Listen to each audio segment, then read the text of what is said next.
you come to Boston, you're going to hear from us.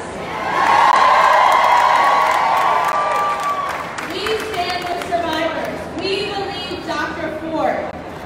Brett Kavanaugh is not fit to be on the United States Supreme Court. He does not stand for women's equality. He does not stand for LGBT rights. He does not stand for the rights of people of color. He does not stand for labor rights. He does not stand for low-income people. And we are going to keep fighting.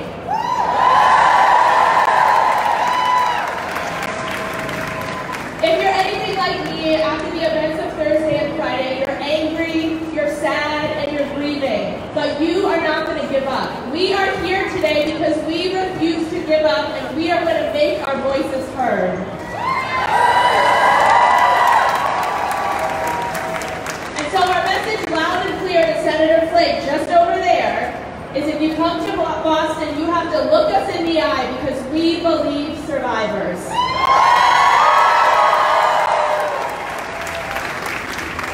I want to take a moment to thank Mayor Walsh. This would not have happened had he not made his team available to all of our organizations, NARAL, Planned Parenthood, the ACLU, and all of us who made this happen. He moved mountains to bring you all here today. Thank you.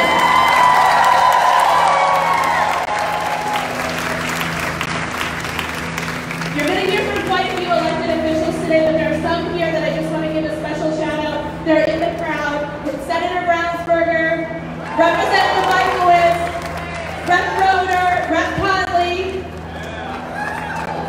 Councilor Matt O'Malley, the City Council President, Councilor Zako, Councilor Janey, Councilor Wu, Quentin Calfrey, who's running for Lieutenant Governor. Thank you all for standing with us today. I'm so grateful. Before I turn it over to my colleague Jen from Planned Parenthood, I just want to take a moment to thank students from Emerson College who helped launch this.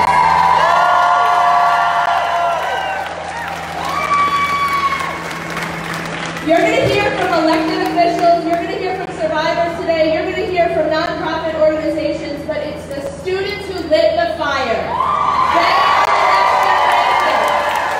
You'll hear from them at the close of this program. It is my great pleasure to turn this over to Jen Childs-Roshak, the president of Planned Parenthood League of Massachusetts. Well, thank you, Becca, and thank you to all of our coalition partners, survivors, Mayor Walsh, our other elected officials, and everyone who is here with us this morning. Watching last week's events unfold has been disturbing to say the least. And after witnessing Thursday's hearing, it's clear to everyone here today that the White House and senators like Jeff Flake continue to advance this nomination. They will compromise the integrity of the Supreme Court. And let's not forget, Kavanaugh was nominated with the promise of overturning Roe v. Wade. He has already ruled to limit access to abortion and birth control.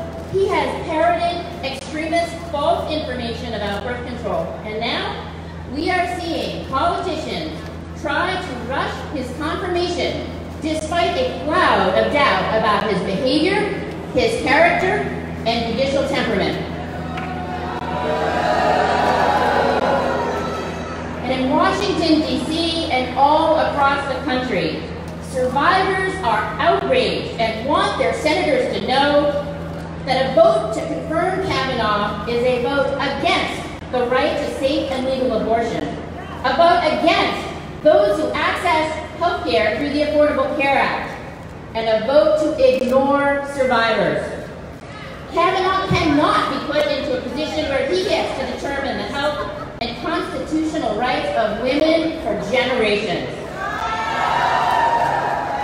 No one is entitled to a Supreme Court seat, especially not Kavanaugh.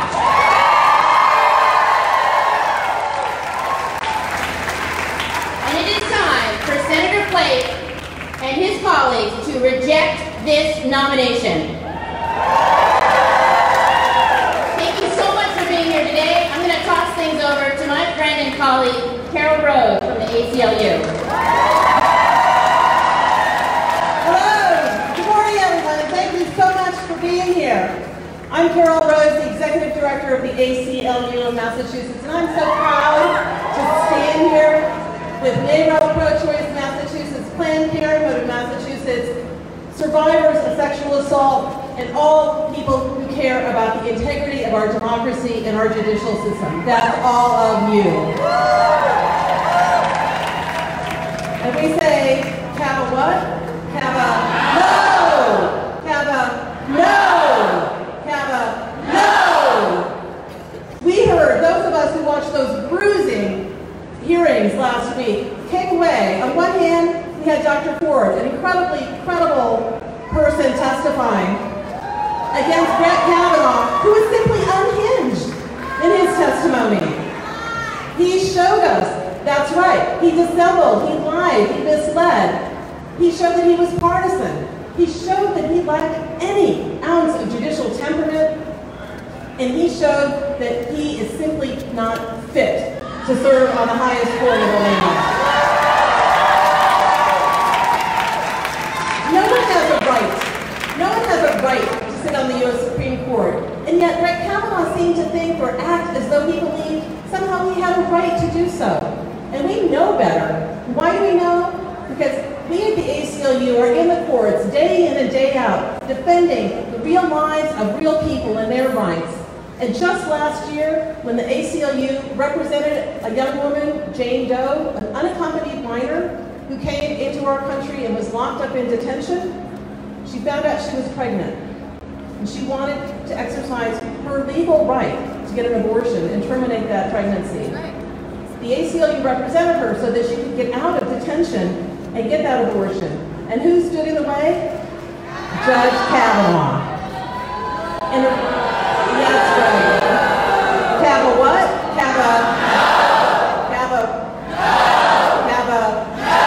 Thank you. So we know that. And here's what the dissent in that opinion wrote.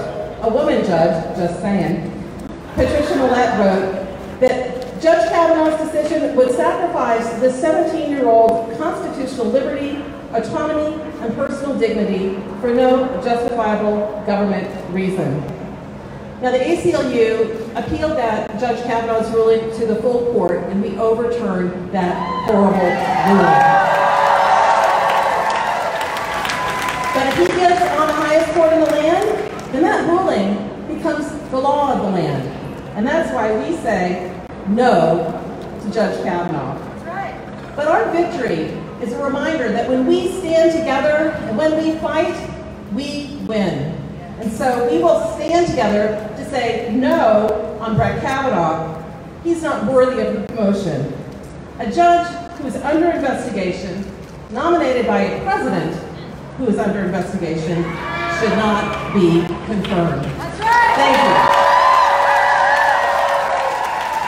Now it is my distinct pleasure to invite to the podium a senator who has been on the front lines fighting for women's reproductive freedom and fighting against the confirmation of Brett Kavanaugh from the very beginning. He didn't need to change his mind. He was right there where he should have been the whole time, as he so often is. Please join me in welcoming Senator Ed Markey to the stage.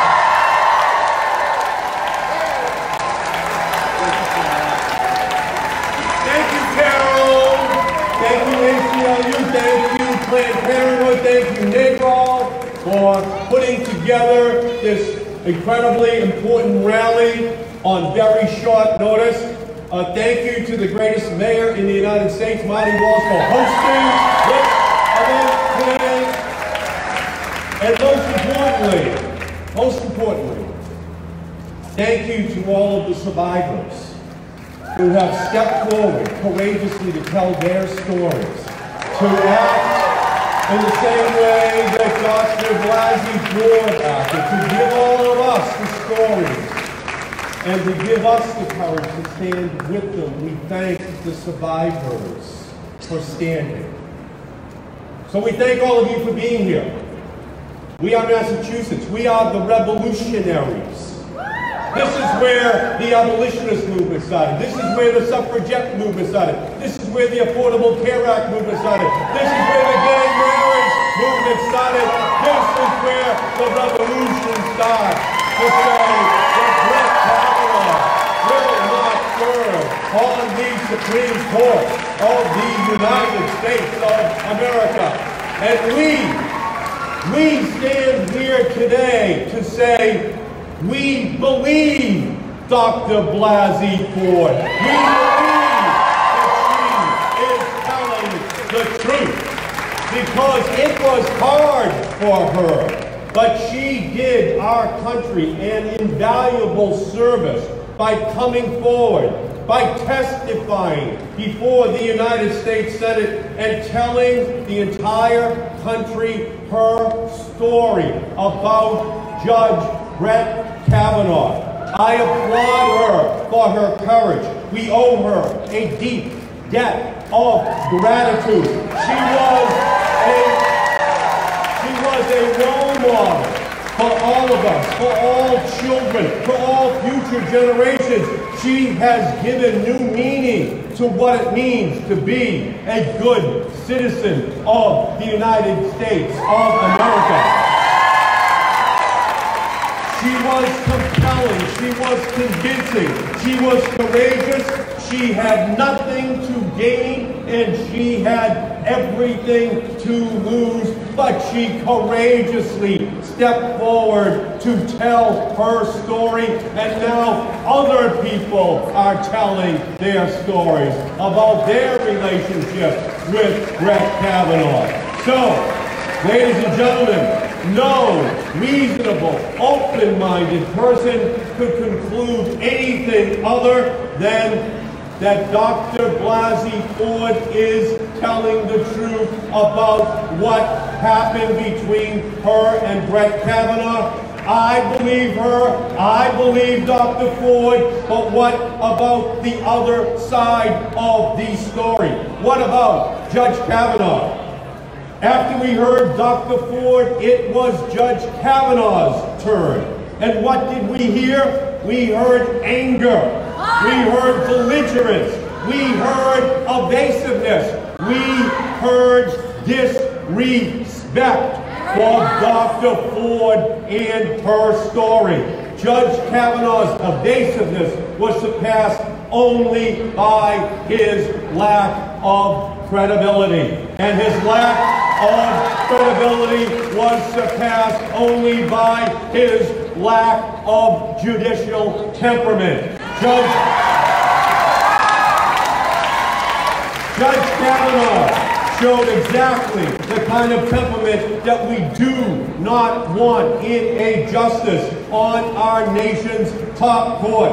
Judge Kavanaugh displayed the kind of behavior that you expect to see from a judge on the People's Court, not on the Supreme Court of the United States.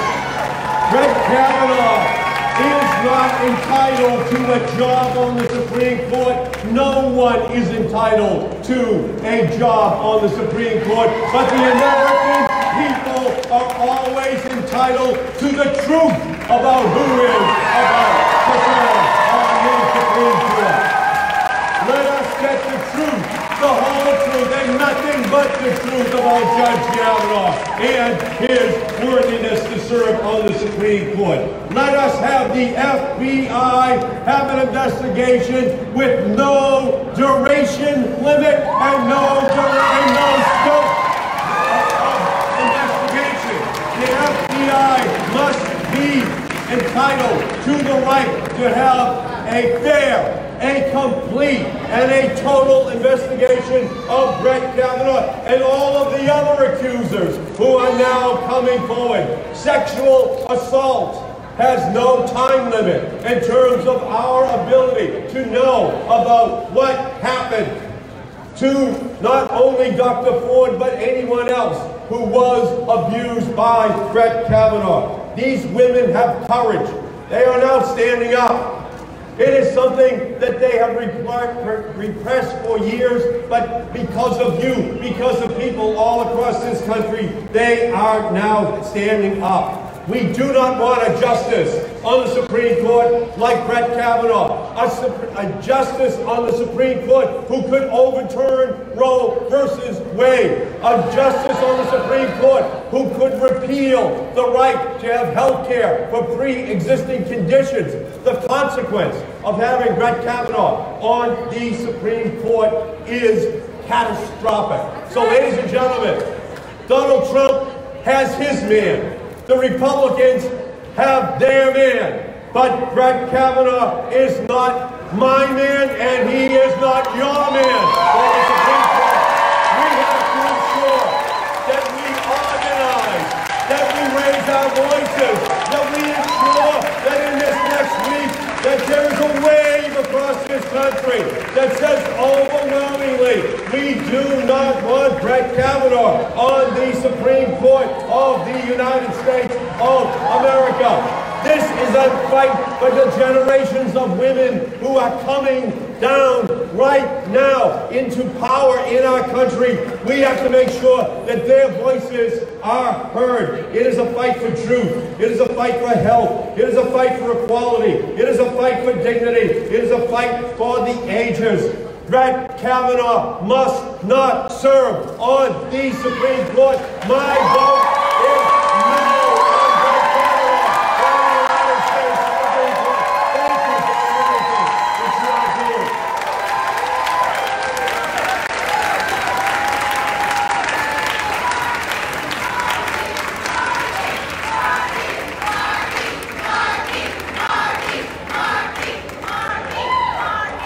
Good morning.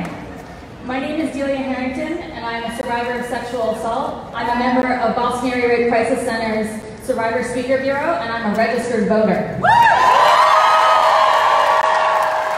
About a week ago, myself and Tora Dilchit organized a vigil right here to show that survivors of sexual assault have support here in the Commonwealth, even if we don't have it in the U.S. government. The Kavanaugh-Ford hearings are deeply personal to me. Like Dr. Ford, I was a teenager at a party in my hometown when someone decided that they were more entitled to my body than I was. Like Dr. Ford, for a number of reasons I didn't fully understand at the time, I did not report my assault to the police.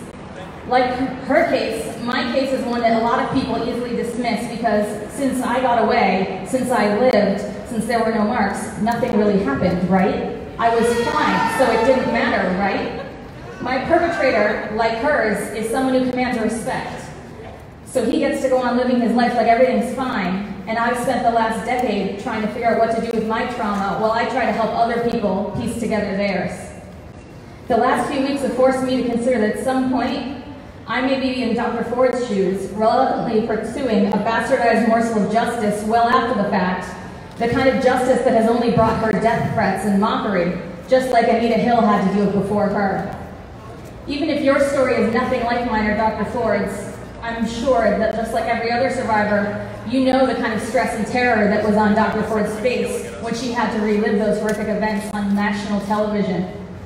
Every survivor knows what it's like to see the victim blaming that's been in the Senate chambers and on every news outlet. Every survivor knows what it's like to be disrespected in the vital way that Deborah Ramirez and Julie Swetnick and so many others have been. To every survivor out there, I want to say, I believe you.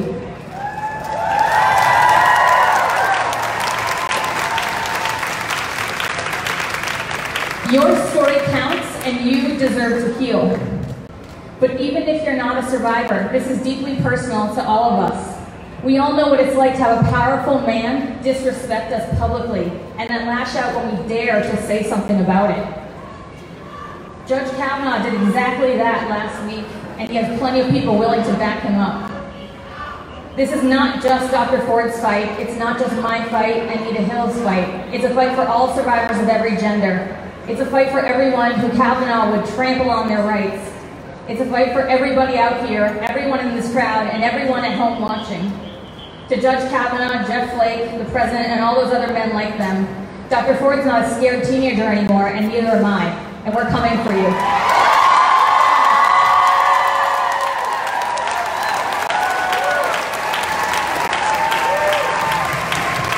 Thank you, Delia. How about a round of applause to Delia, who got up here and told her story that we believe, we support her, and we're going to stand with her. Thank you for coming to City Hall Plaza today. I want to thank NARAL, Rebecca for putting today together, ACLU, Jane Doe, and all the Planned Parenthood and all the other organizations that are here this morning. Thank you for putting this together today.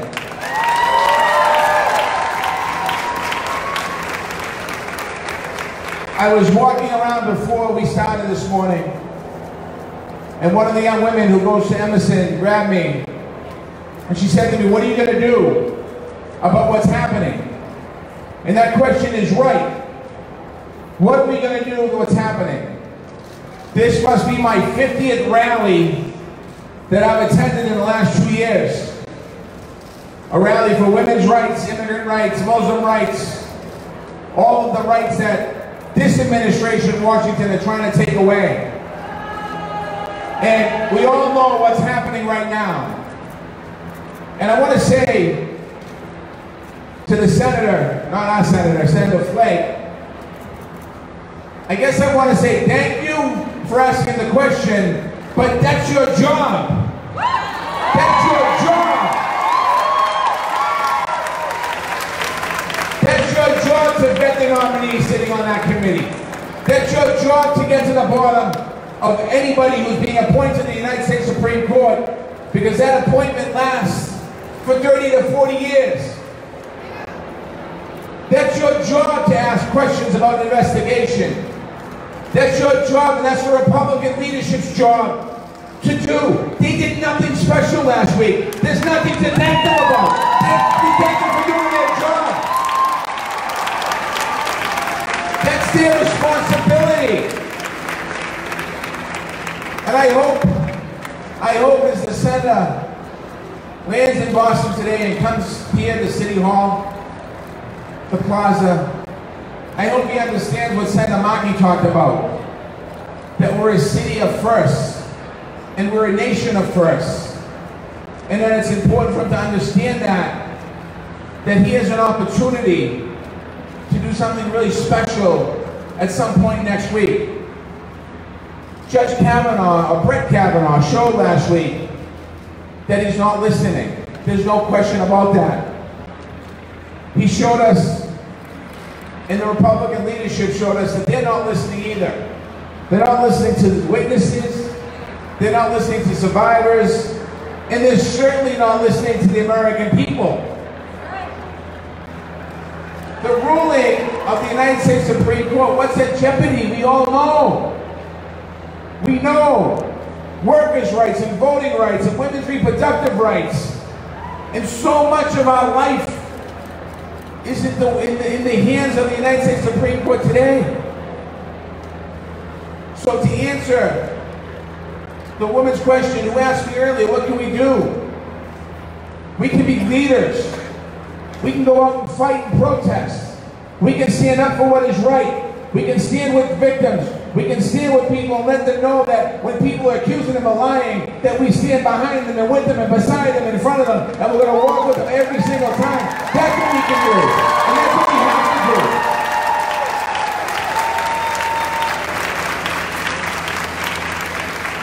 I wanted to say to all my colleagues here today, and I can't mention them all, some of them were mentioned. I want to thank us because we stand together. We might argue and differ on issues, but when it comes to protecting people, we don't argue and fight. We stand together every single day, whether it's women's rights, or immigrants' rights, or survivors' rights. And I want to make sure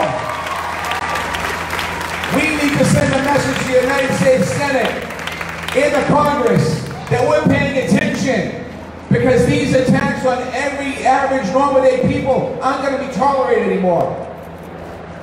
I want to end with saying thank you for coming out today. Whether you're holding a sign or wearing a button or just standing in the crowd, thank you for being here today. Because these times right now call for that. It calls for us to be present. It calls for us to hug our neighbors. It calls for us to stand with each other, not against each other. It talks about, it calls for, this great country has given us all so much. We are not going to let this Congress this Senate, these nominations, and this president tear us down. Thank you and God bless you.